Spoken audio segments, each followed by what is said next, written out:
नमस्कार। पिछले वीडियो का ये लगातार अगला वीडियो है। पिछले वीडियो में हमने वर्णमाला का एक पार्ट पढ़ लिया था, एक भाग पढ़ लिया था। वर्णमाला के दो भाग होते हैं, स्वर और व्यंजन। उनमें से एक भाग हमने कंप्लीट कर लिया है, उसका वर्गीकरण पूरा कर लिया है, उसके आधार, उनके प्रकार, और आपको होमवर्क भी दे दिया गया है, वो आपको करना है। अब ये दूसरा वीडियो है, इसके अंदर आप वर्णमाला का दूसरा भाग पढ़ेंगे। और वर्णमाला का जो महत्वपूर्ण दूसरा भाग होता है वो आता है आपका व्यंजन का। यानी वर्णमाला का एक भाग स्वर है और एक भाग व्यंजन है। व्यंजन वो वर्ण होते हैं हिंदी के अंदर जिनका उच्चारण स्वतंत्र रूप से स्वतंत्र के द्वारा किया जाता है, यानी कि किसी अन्य स्वर व्यंजन की वर्ण की आवश्यकता नहीं होती है। अब बात आती है अपने व्यंजन की कि व्यंजन किसको कहते हैं। मैंने जैसे कि पिछले वीडियो में आपको बताया था कि ये दोनों एक दूसरे के ऑपोजिट हैं, एक दूसरे के विलोम है। यानी कि स्वर अगर स्वतंत्र है तो व्यंजन स्वतंत्र नहीं है। स्वरों का उच्चारण जो होता है वो बिना किसी अन्य स्वर की सहायता के होता है, लेकिन यहां पर व्यंजन के जब उच्चारण होगा वो स्वर की सहायता से होगा, इसलिए दोनों एक दूसरे के ऑपोजिट है। अगर इसकी अपन परिभाषा की बात करें कि व्यंजन की परिभाषा क्या होती है, तो व्यंजन की सीधी सी परिभाषा है, जैसे कि दो गुण मैंने आपको बताया था कि एक तो ये किसी व्यंजन की या किसी स्वर की सहायता से बोला जाता है, स्वतंत्र रूप से नहीं बोला जाता। बस यही इसकी परिभाषा है। यानी कि इसकी परिभाषा अपन कह सकते हैं कि वे वर्ण जिनका उच्चारण स्वर की सहायता से होता हो, यानी कि वे वर्ण जिनका उच्चारण स्वर की सहायता से होता हो, उन्हें अपन क्या कहते हैं, व्यंजन कहा जाता है। यानी कि व्यंजन का उच्चारण बिना स्वर के बिल्कुल असंभव है। यानी किसी भी व्यंजन का स्वर के बिना हम उच्चारण नहीं कर सकते। अब यह एक महत्वपूर्ण बात यह है कि हिंदी वर्णमाला की जो मूलभूत ध्वनि है उसको अपन कहते हैं अ। हिंदी वर्णमाला की मूल ध्वनि है ये अ। अ के बगैर किसी भी व्यंजन का उच्चारण संभव नहीं है। सभी वर्णों के अंदर अ मिला हुआ होता है और अरहित जो अक्षर होता है वही व्यंजन कहलाता है। जिसके अंदर अरहित होता है, अ नहीं होता है, वो ही वर्ण कहलाता है ध्वनि के अंदर। कैसे? अ के अंदर एक पाई आती है, हिंदी में खड़ी पाई जिसको कहते हैं, एक पाई आता है। हिंदी में वर्णों का आधार ये पाई होती है। इस पाई के बगैर किसी भी वर्ण का लिखा जाना और किसी भी वर्ण का उच्चारण करना असंभव है। और इस पाई का मतलब ही अ है, जो हिंदी की मूल ध्वनि है। अब आप अगर इसका निर्माण करके देखेंगे, जैसे ही सारे अक्षर मैं लिखाऊंगा, ये छोटी क्लासों के लिए जो अगला वीडियो आएगा आगे पढ़ाएंगे अपन, जो 5th स्टैंडर्ड तक का बनाएंगे, उसमें बताएंगे कि इस पाई का रोल क्या है। फिलहाल मैं आपको सिर्फ इतना बताता हूं कि इसके अंदर पाई का मतलब है अ, और अ के बिना किसी व्यंजन का उच्चारण संभव नहीं है। यानी अ एक स्वर है, तो अपन ये कह सकते हैं कि व्यंजन का उच्चारण स्वर के बिना संभव नहीं है। अब बात आती है आपके कि स्वर जो व्यंजन है वो स्वरों की सहायता से बोले जाते हैं और उन्हीं वर्णों को अपन जो व्यंजन कहा जाता है। स्वरों के बिना व्यंजनों का उच्चारण नहीं आता है। अब बात आती है कि स्वरों का भी क्या आ जाएगा, व्यंजनों का भी क्या आ जाएगा, आपके वर्गीकरण। जैसे व्यंजन स्वरों का वर्गीकरण किया था, उसी प्रकार हम यहाँ व्यंजन का भी वर्गीकरण करेंगे। अब व्यंजन का वर्गीकरण करने से पहले हमें व्यंजन लिखने होंगे कि व्यंजन कौन कौन से होते हैं। तो मैं एक तरफ यहां पर व्यंजन लिख रहा हूं आपकी, वो व्यंजन है क, और व्यंजन लिखते समय नीचे हलंत लगाना अनिवार्य है। घ, घ और ड़। अब ये पूरा जो क आता है इसको अपन कहते हैं क वर्ग। इस पूरे को क वर्ग कहा जाता है। और क वर्ग में 5 वर्ण होते हैं, 5 व्यंजन होते हैं। इनका आप नंबर लगा दीजिए, 1, 2, 4, 5 नंबर इसलिए लगाए क्योंकि याद करना बहुत जरूरी है, क्योंकि आगे जैसे ही आप संधि का टॉपिक पढ़ेंगे तो वहां पर संधि के नियमों के अंदर एक बात आएगी कि वर्ण का क वर्ग का पहला अक्षर, क वर्ग का पांचवा अक्षर, क वर्ग का तीसरा अक्षर, पहला मिलकर के तीसरा हो जाता है। इस प्रकार की बातें आएगी संधि के नियमों में, तो वहां दिक्कत आ जाएगी। इसलिए हमें पहले ही अपन अगर याद कर लें कि क वर्ग क्या है, कि क वर्ग के अंदर जो पांचों अक्षर है मिलकर क वर्ग कहलाता है। इसका पहला अक्षर का मतलब क्या है कि क वर्ग में पहला क होता है, दूसरा ख होता है, तीसरा घ, तीसरा चौथा घ और पांचवा ड़ होता है। इनके नंबर, इनके क्रम जो है वो याद हो जाने चाहिए आपको। अब उसके बाद में आता है आपके दूसरा अक्षर जिसको अपन कहते हैं च वर्ग। इसके अंदर अक्षर आता है च, छ, ज, ज और ण। ये च वर्ग के अंदर 5 वर्ण आता है। इनके भी वही क्रम है, 1, 2, 3, 4 और 5 क्रम याद रखने हैं आपको। उसके बाद में आपका वर्ग आ जाता है जिसको अपन कहते हैं ट वर्ग। ट वर्ग में भी 5 अक्षर है, ट, ठ, ड, ढ और ण आता है, ण आ जाता है। ये 5 अक्षर, इसमें भी पहले दूसरा, तीसरा, चौथा, पांचवा है। उसके बाद में आपका वर्ग अगला आ जाता है प वर्ग। इसमें भी 5 अक्षर, त वर्ग। त वर्ग में भी 5 अक्षर है और उनमें से आता है आपके त, थ, द, ध और न। ये 5 वर्ण त वर्ग में भी आते हैं। इनका भी क्रम याद रखना है। त वर्ग के बाद में आपका अगला वर्ग आ जाता है जिसको अपन कहते हैं प वर्ग। प वर्ग में भी प, फ, ब, भ और म 5 वर्ग वर्ण आ जाते हैं आपके। ये 5 वर्ण कहलाते हैं 1, 2, 3, 4 और 5। ये पांचों क्या कहलाते हैं, वर्ग कहलाते हैं, पांचों ही। अब यहां पर भी याद रखना इंपॉर्टेंट है कि हिंदी में व्यंजन वर्ग कितने होते हैं, 5 होते हैं। कौन कौन से होते हैं, क वर्ग, च वर्ग, ट वर्ग, ट वर्ग, प वर्ग। पांचों वर्णों में कितने वर्ण होते हैं, पांचों ही वर्णों में 5-5 वर्ण होते हैं। तो टोटल कितने वर्ण हो गए आपके, इन पांचों वर्णों को मिलाकर के 25 वर्ण हो गए। ये 25 वर्ण है जिनको अपन वर्गीय व्यंजन कहा जाता है। इनको क्या कहते हैं, वर्गीय व्यंजन। याद रखना है, इनका नाम वर्गीय व्यंजन इसलिए है क्योंकि ये वर्ग के अंदर विशेष प्रकार के इनके वर्ग हैं। अब ये वर्ग किस आधार पर बनाए गए हैं उसका भी जिक्र हम आगे पढ़ेंगे। वर्ग बनाए गए हैं उच्चारण के आधार पर। पिछली बार जो मैंने वीडियो बनाया था उसके अंदर एक बच्चे ने लिखा था, मैंने एक सवाल पूछा था हिंदी में कुल कितने वर्ण होते हैं, तो उसने एक सवाल दिया था कि हिंदी में कुल 49 वर्ण होते हैं। मैंने आपको पहले भी कहा था कि वर्णों में कंफ्यूज नहीं होना है। कहीं पर आपके पास 49 का आंकड़ा आएगा, कहीं पर आपके 46 का आंकड़ा आएगा, कहीं पे आपके 52 आएगा, कहीं पर व्यंजन आपके 37 आएंगे, तो कहीं व्यंजन आपके 35 आएंगे। अब ये कंफ्यूजन क्यों है, और ये सारे आंकड़े झूठे नहीं है, सब सही है, लेकिन किस आधार पर है, आधार है उसका ये कि वर्ण का जो प्रकार है या उनकी जो संख्या है वो 2 आधार पर निर्धारित की जाती है। पहला है उच्चारण के आधार पर और दूसरा होता है लेखन के आधार पर। यानी कि वर्ण लेखन के आधार पर ज्यादा है लेकिन उच्चारण के आधार पर केवल 44 वर्ण ही है। और ये बात इंपॉर्टेंट होती है कि जो हिंदी की मानक व्याकरण है, मानक जो वर्णमाला है, उसके अंदर उच्चारण के आधार पर जो वर्णों के प्रकार या भेद बताए गए हैं उसको सबसे ज्यादा महत्वपूर्ण और विश्वसनीय माना गया, इसलिए हिंदी में 44 वर्ण माने जाते हैं। ये भी सही है क्योंकि इसमें लिखने के आधार पर, लेखन के आधार पर वर्ण अलग अलग प्रकार के होते हैं। जैसे आप देखेंगे कि हिंदी में एक वर्ण आ जाता है ज, एक आ जाता है फ, ये भी संख्या में आता है, काउंटिंग में 52 में शामिल हो जाता है, जबकि मूल वर्ण के अंदर ये शब्द नहीं आते हैं, मानक शब्दावली में ये नहीं आते। क्यों नहीं आते, क्योंकि ये अरबी फारसी वर्ण आए हुए हैं।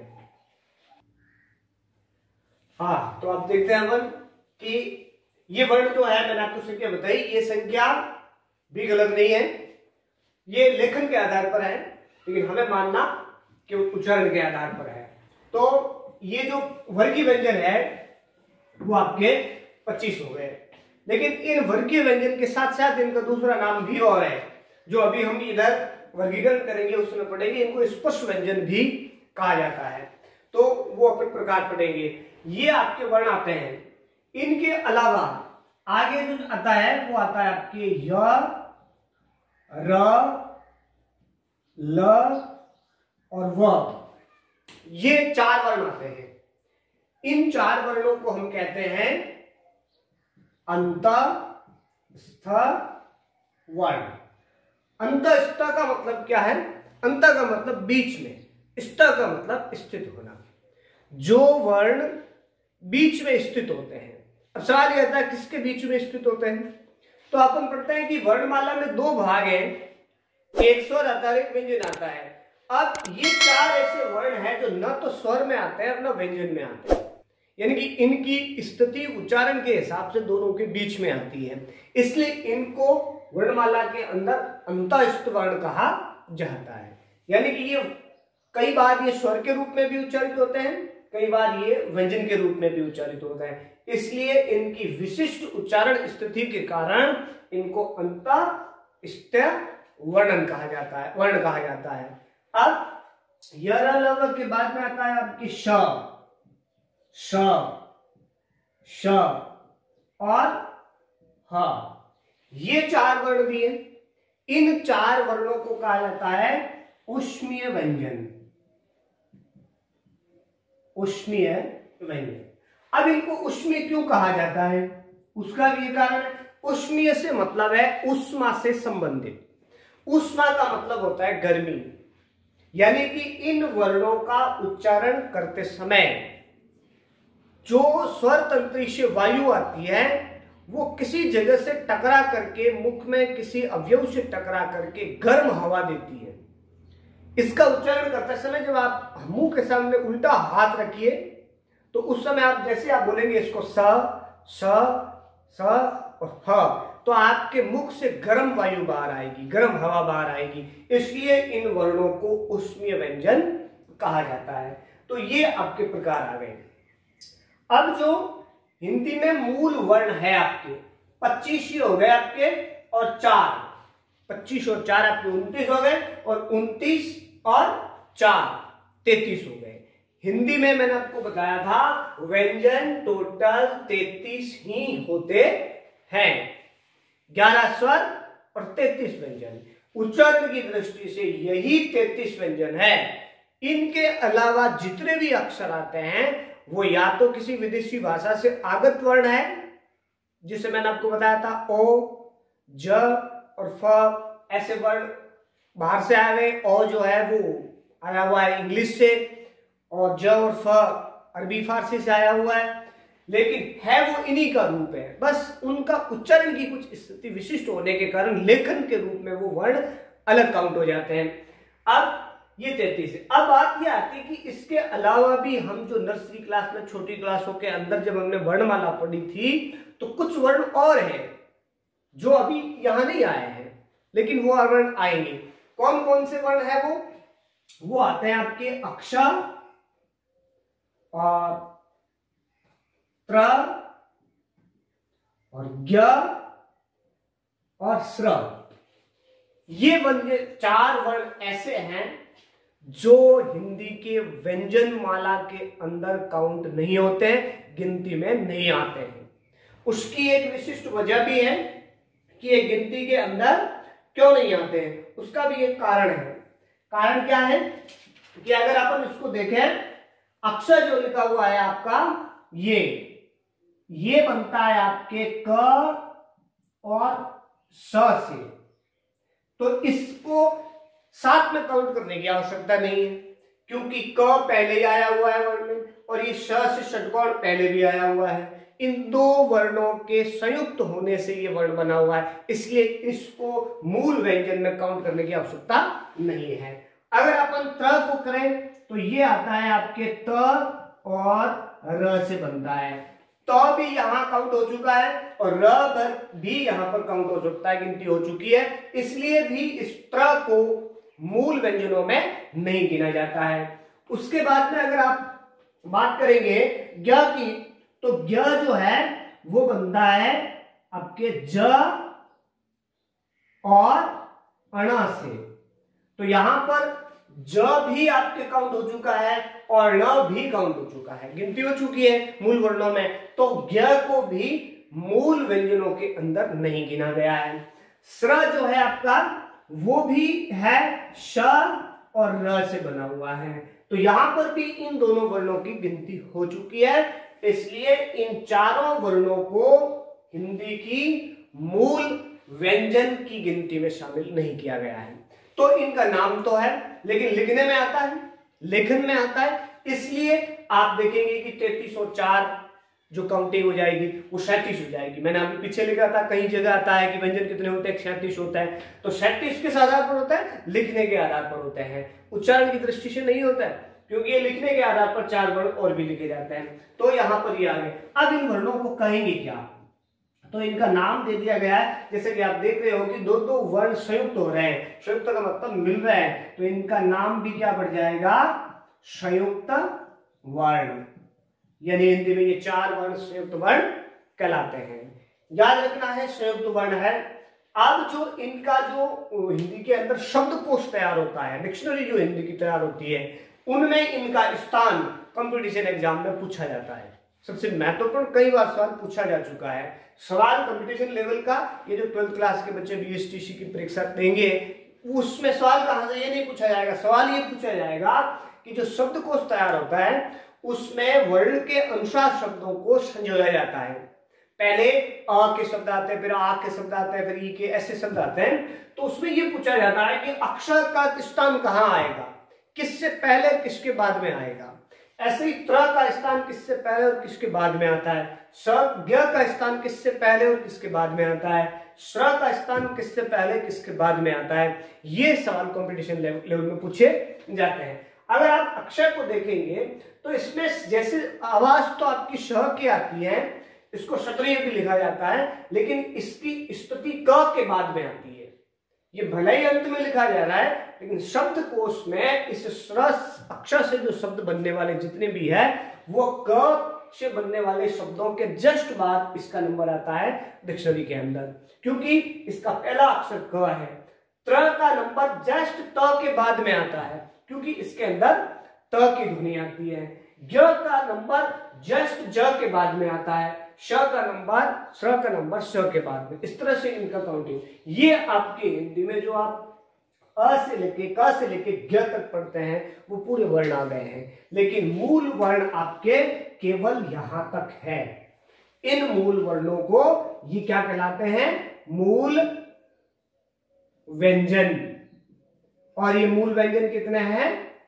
33 मूल व्यंजन है। ठीक है। अब इन 33 मूल व्यंजनों का वर्गीकरण अपन पढ़ेंगे कि इनका किन किन आधारों पर इनको बांटा जा सकता है। बांट दिया हमने, 3 आधार है। पहला कौन सा आधार है? आधार है, बता देता हूं आपको नंबर लगा करके, ये कहलाता है आपके स्पर्श व्यंजन। ये क्लासिफिकेशन हो रहा है, इसका वर्गीकरण हो रहा है। पहला नंबर कौन सा आता है कि व्यंजन स्पर्श व्यंजन। कितने होते हैं? 25 होते हैं। अब दूसरा नंबर इसका ये है आपका, और इसका नाम क्या है जो आपने नंबर दिया है? अंतस्थ व्यंजन। अंतस्थ व्यंजन आता है। और अंतस्थ का मतलब भी मैंने आपको बताया था कि अंतस्थ का मतलब क्या होता है? अंतस्थ का मतलब जो स्वर और व्यंजन के बीच में स्थित हो, ऐसे वर्णों को अंतस्थ व्यंजन कहा जाता है। ये 2 नंबर का आ गया। ये आपका आता है तीसरे नंबर का, जिसको अपन क्या कहते हैं? इनका नाम आ गया ऊष्म्य व्यंजन। ये ऊष्म्य व्यंजन आ गया। ये 3 प्रकार के जो व्यंजनों के प्रकार बताए गए हैं। और ये चौथा एक लेखन के आधार पर आ जाता है, आपके संयुक्त वर्ण आ जाता है। तो मूल रूप से इन वर्णों को 33 व्यंजनों को हम 3 भागों में बांट सकते हैं। अब बात आती है कि अगर अपन इधर लें स्पर्श व्यंजन को, अगर आप स्पर्श व्यंजन को वापस लेंगे तो स्पर्श व्यंजन के भी कुछ मूल रूप से भाग हो जाते हैं। ठीक है, स्पर्श व्यंजन के भी आगे भाग है। अब स्पर्श व्यंजन के भाग दो आधार पर होते हैं।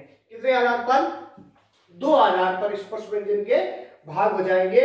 और वो पहला आधार कौन सा है? घोषत्व के आधार पर। किसके आधार पर? घोषत्व के आधार पर। अब घोषत्व के आधार पर का मतलब जैसे आपने स्वर का जो आपने वर्गीकरण पढ़ा था उसमें भी पढ़ा आपने कि घोष का मतलब क्या है। घोष का मतलब कंपन है, यानी स्वर तंत्रियों में कंपन। वर्ण का उच्चारण करते समय जब स्वर तंत्री में कंपन होता है तो उसको घोष कहा जाता है। अब घोष के आधार पर वर्ण मैंने आपको बताया था दो प्रकार के होते हैं। घोषत्व के आधार पर कितने प्रकार के होते हैं? दो प्रकार के। कौन कौन से दो प्रकार होते हैं? जो पीछे हमने स्वर में पढ़ा था वही दो प्रकार है। पहला है अघोष व्यंजन, और अघोष व्यंजन का मतलब ऐसे व्यंजन जिनका उच्चारण करते समय कंपन नहीं होता हो, उनको अपन क्या कहते हैं? अघोष व्यंजन कहा जाता है। अब बात यह आती है कि अघोष व्यंजन होते कौन कौन से हैं। तो इसमें आपको सिर्फ लगाना है 1 व 2। अब यहां ध्यान रखना है आपको, मैंने लगाया 1 व 2। 1 व 2 इसका मतलब क्या है? जब तक मैं लिखता हूं आपको इस वीडियो को देख करके दिमाग लगाना है, ध्यान लगाना है। आपका कितना ध्यान है कि 1 और 2 का मतलब क्या है।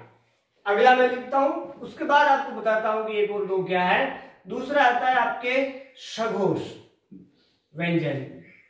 अब सघोष व्यंजन कौन कौन से होते हैं? तो सघोष व्यंजन आते हैं आपके 3, 4 और 5। अब ये जो संख्या लिखी हुई है इसका मतलब ये संख्या यहां देखिए आप, ये नंबर लगे हुए 1 2 3 4 5। 1 2 का मतलब होता है किसी भी वर्ग का पहला और दूसरा वर्ण। पहला दूसरा, पहला दूसरा, पहला दूसरा, ये सब किस में आते हैं? सब के सब अघोष ध्वनि में आते हैं। अब यहां पर भी महत्वपूर्ण सवाल बनता है कंपटीशन लेवल के।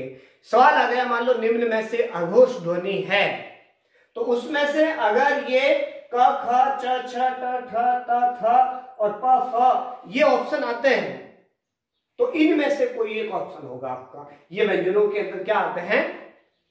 अघोष ध्वनि के अंतर्गत आते हैं। तो पहला और दूसरा वर्ण आपके अघोष में आ जाता है। दूसरा नंबर आता है आपके सघोष, और सघोष के अंदर तीसरा, चौथा और पांचवा।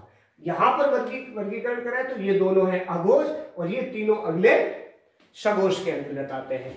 अब दूसरा नंबर इसका आता है स्पर्श व्यंजनों का, वो आता है आपके प्राण के आधार पर। और प्राण का मतलब मैंने बताया था आपको होता है वायु। प्राण के आधार पर, प्राण के आधार पर जो है वो भी दो प्रकार के होते हैं व्यंजन। एक तो आता है आपके अल्प प्राण और एक आता है महाप्राण। दो प्रकार के व्यंजन आते हैं, अल्प प्राण और महाप्राण के आधार पर आते हैं। अब अगर आप देखें कि अल्प प्राण कौन कौन से हैं और महाप्राण कौन कौन से हैं, तो एक चीज याद रखनी है, अल्प प्राण के अंदर विषम संख्या होती है। अब इसको समझने की कोशिश करनी है कि अल्प प्राण में जो व्यंजनों के वर्ग हैं उनके विषम संख्या वर्ण जो है वो सब किस में आते हैं? अल्प प्राण में। आप विषम संख्या में देखिए 1, 3 और 5, ये 3 ऐसे वर्ण है जो विषम संख्या या विषम अंकों वाले वर्ण कहलाते हैं। ये तीनों वर्ण इसमें आएंगे आपके 1, 3 और 5। इसका मतलब है पहला, तीसरा और चौथा वर्ण किसमें आता है? अल्प प्राण में। अब अल्प प्राण का मतलब, अल्प इन छोटा, कम, प्राण का मतलब वायु, यानी जिन व्यंजनों का उच्चारण करते समय स्वर तंत्री से वायु कम मात्रा में निकलती हो उसको कहते हैं अल्प प्राण। और अल्प प्राण कौन कौन से होते हैं? कि सभी वर्गों के पहला, तीसरा और पांचवा वर्ण अल्प प्राण में आता है। अब महाप्राण का मतलब जिस व्यंजन का उच्चारण करते समय वायु अधिक बाहर निकलती हो स्वर तंत्री से, तो उस व्यंजनों को महाप्राण कहा जाता है। और महाप्राण में कौन कौन से आते हैं? बाकी बचे हुए 2 और 4, जिनको अपन कहते हैं सम अंकों वाले व्यंजन।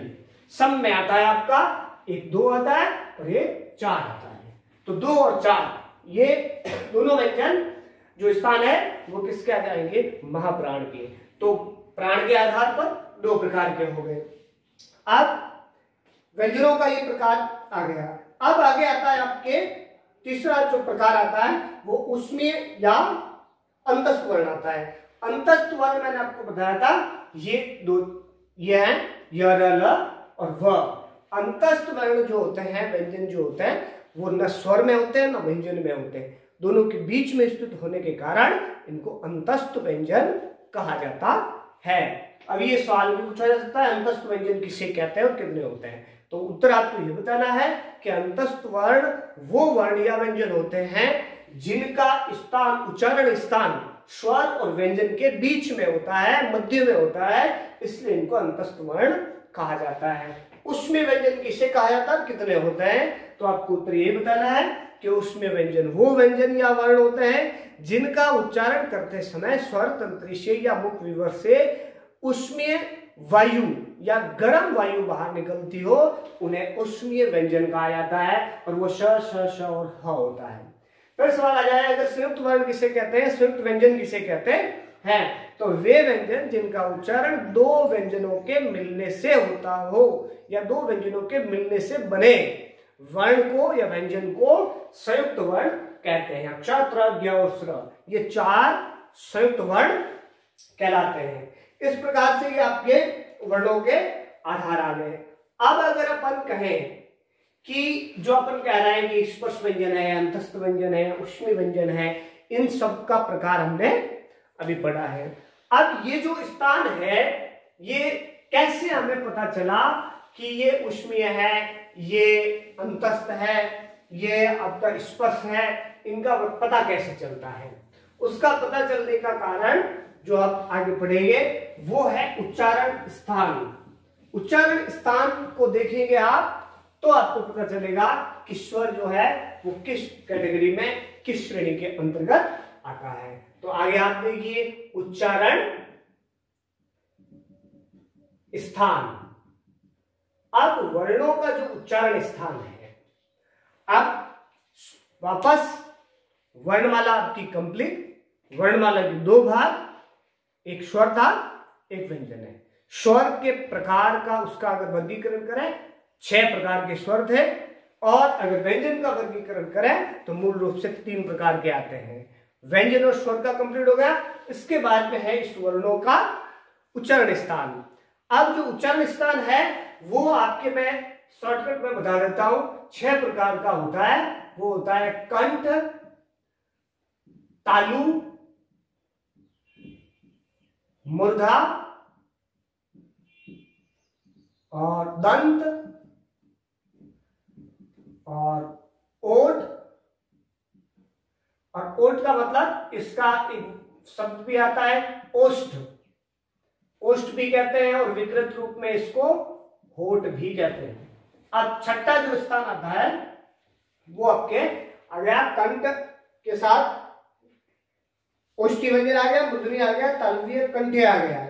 ये जो 5 प्रकार के होते हैं आधार मूल रूप से है, और एक छठा प्रकार और आ जाएगा आपको जिसको अपन कहते हैं नासिक।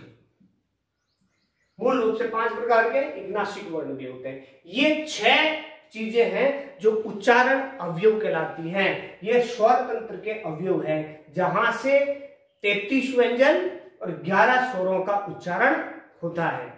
ये स्वर तंत्रियां कहलाती हैं। ये जो कंठ वाक यंत्र होता है उसके अंग हैं।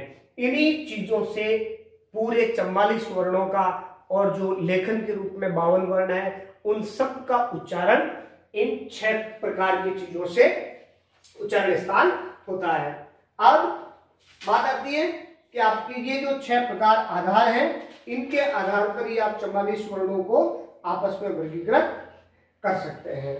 अब ये जो आपने अब तक वर्णमाला का अध्ययन पढ़ा है, मैं अंत में सबसे पहले आपको यही कहूंगा, वीडियो आप देखिए, इस वीडियो को ध्यान से पढ़ना है, देखना है और फिर स्वयं सवाल बनाना है। खुद प्रश्न बनाओ और खुद ही उसका उत्तर दो। अगर आपका उत्तर मैच करता है, समझ में आता है कि मैंने प्रश्न क्या बनाया और उत्तर क्या दिया, तो ठीक है, नहीं तो आप कमेंट करके उसका फोटो खींच करके ग्रुप के अंदर भेजिए और आप सवाल पूछ सकते हैं। स्वाध्याय ही सबसे बड़ा अध्ययन होता है। कोई न तो किसी को पढ़ा सकता है और न ही किसी को सिखा सकता है।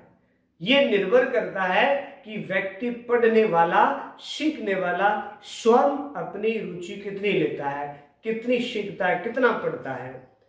आप क्लास में भी देखते हैं बहुत से बच्चों को पढ़ाया जाता है, लेकिन कुछ बच्चे इंटेलिजेंट कैटेगरी में आ जाते हैं, कुछ जो है मध्यम वर्ग में आ जाते हैं और कुछ जो है वो ठोट कैटेगरी में। उसकी वजह यही है, टीचर वही है, सब्जेक्ट वही है, चीज वही है, स्कूल वही है, फिर भी बच्चों में इतना डिफरेंस क्यों आता है? उसकी वजह यही है कि कुछ बच्चे रुचि लेते हैं, कुछ बच्चे रुचि नहीं लेते हैं।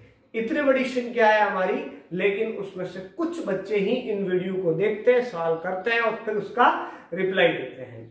तो मैं आप सबसे यही कहूंगा कि आप इस वीडियो को देखें, इसमें पढ़ाई हुई चीजों को ध्यान से, गहनता से पढ़ें और फिर उनके पीछे प्रश्न बना करके उनका उत्तर होमवर्क के रूप में करना चाहिए।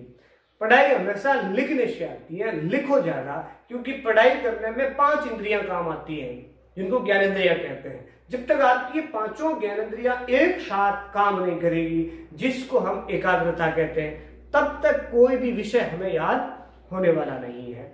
हमारी जो आंख है, मुंह है, नाक है, कान है और त्वचा है, ये एक ही चीज पर एक वक्त में लगी हुई रहनी चाहिए, जिसको एकाग्रता कहा जाता है। तब आप आराम से याद कर पाएंगे। वीडियो को एकाग्रता के साथ देखिए, एकाग्रता के साथ उसको लिखिए, अपने आप याद हो जाता है। रटने की कोशिश बिल्कुल भी नहीं करनी है। तो ये 6 प्रकार के जो उच्चारण स्थान है, इनका हम अगले वीडियो में बाद में और अध्ययन करेंगे।